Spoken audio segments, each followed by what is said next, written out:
ടിൻഡു ടിൻഡു ഡാ എഴുന്നേൽക്ക്, സ്കൂളിൽ പോണ്ടേ? എഴുന്നേൽക്ക്. ഞാൻ ഇന്ന് സ്കൂളിൽ പോകുന്നില്ല അച്ഛാ. എനിക്ക് തീരെ സുഖമില്ല. എന്താ അസുഖം?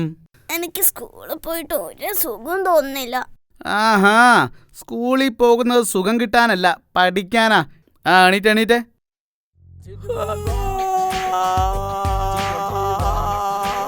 മോനെ ടിൻഡു, എടാ അയ്യോ ഇവൻ എന്ത് പറ്റി? വാ പൂട്ടുന്നില്ലല്ലോ. എടാ ടിൻഡു മോനെ, എന്ത് പറ്റി നിനക്ക്? ഷോ, വെറുതെ ടെൻഷൻ അടിച്ചു.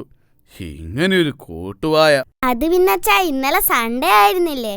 രാവിലെ തന്നെ നേരത്തെ എഴുന്നേറ്റ് കളിക്കാൻ പോയി. അതുകൊണ്ട് കോട്ടുവായ ഇടാൻ നേരം കിട്ടിയില്ല. അപ്പൊ ഇന്നലത്തെയും കൂടി ചേർത്തിട്ടതാ. അച്ഛാ, ഈ വെളുപ്പാങ്കാലത്ത് കാണുന്ന സ്വപ്നം നേരാവോ? വെളുപ്പാങ്കാലത്ത് കാണുന്ന സ്വപ്നം നേരാകുമെന്നൊക്കെയാണ് പറയാറ്. എന്നാ പിന്നെ സ്കൂളിൽ പോകേണ്ടി വരില്ല. എണീറ്റ് സ്കൂളിൽ പോകാൻ നോക്ക്. ഇന്ന് രാവിലെ തന്നെ സ്കൂളിന് തീ പിടിക്കുന്നതായി ഒരു സ്വപ്നം കണ്ടു. അത് സത്യമാവുമായിരിക്കും. എടാ, ആ തീ ഫയർഫോഴ്സുകാർ കെടുത്തുന്നതായി ഞാനും ഇന്ന് സ്വപ്നം കണ്ടു.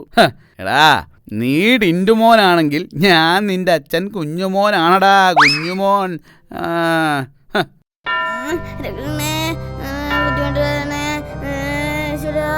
ഓ, സ്കൂളിന് തീ പിടിക്കാൻ വേണ്ടി പ്രാർത്ഥിക്കുകയായിരിക്കും. ഡാടാ, മതി പ്രാർത്ഥിച്ചത്. സ്കൂളിൽ പോകാൻ നോക്ക്. അത്ര പെട്ടെന്നൊന്നും സ്കൂളിന് തീ പിടിക്കില്ല. അയ്യോ അച്ഛാ, അതിനല്ല. ഞാൻ കൊച്ചിയെ അമേരിക്കയുടെ തലസ്ഥാനമാക്കണേന്ന് പ്രാർത്ഥിച്ചതാ. കൊച്ചിയോ? എടാ, കൊച്ചി എങ്ങനാടാ അമേരിക്കയുടെ തലസ്ഥാനമാകുന്നത്? കഴിഞ്ഞ ദിവസത്തെ ക്ലാസ് ടെസ്റ്റില് അമേരിക്കയുടെ തലസ്ഥാനം ഏതാണെന്ന ചോദ്യത്തിന് ഞാൻ കൊച്ചി എന്നാണ് ഉത്തരം എഴുതിയത്. ഇനി പ്രാർത്ഥിക്കല്ലേ നിവർത്തിയുള്ളൂ. അച്ഛൻ, ഞാൻ പോവാണേ. അല്ല, അച്ഛൻ ഇന്ന് ഓഫീസിൽ പോണ്ടേ? അച്ഛൻ ഇന്ന് 10 മണിക്ക് പോയാ മതി. അതൊക്കെ നമ്മുടെ ചിഞ്ചുന്റെ അച്ഛനെ കണ്ടുപഠിക്കണം. രാവിലെ 6 മണിക്ക് വീട്ടിൽ നിന്ന് ഓഫീസിലേക്ക് പോയാ രാത്രി 10 മണിക്ക് തിരിച്ചെത്തൂ. എന്ത് സുഖാന്നറിയാമോ? പിന്നെ രാവിലെ മുതൽ രാത്രി വരെ വീട് വിട്ട് നിൽക്കുന്നതാണല്ലോ ഇത്ര വലിയ സുഖം. ഞാൻ ചിഞ്ചുവിന്റെ കാര്യാ പറഞ്ഞത്. ചീത്ത പറയാനാളില്ല. ഇഷ്ടം പോലെ കാർട്ടൂൺ കാണാം, ഉറങ്ങാം, കളിക്കാം. ഹോ, എന്ത് സുഖാന്നറിയോ?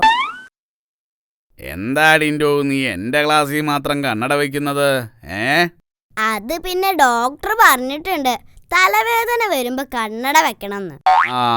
ഓക്കെ. അപ്പൊ നമ്മൾ ഇന്ന് സയൻസ് ആണ് പഠിച്ചോണ്ടിരിക്കുന്നത്. സർ ഐസക് ന്യൂട്ടൺ ഒരാപ്പിൾ മരത്തിന്റെ അടിയിലിരിക്കുമ്പോൾ തലയിൽ ഒരാപ്പിൾ വീണു.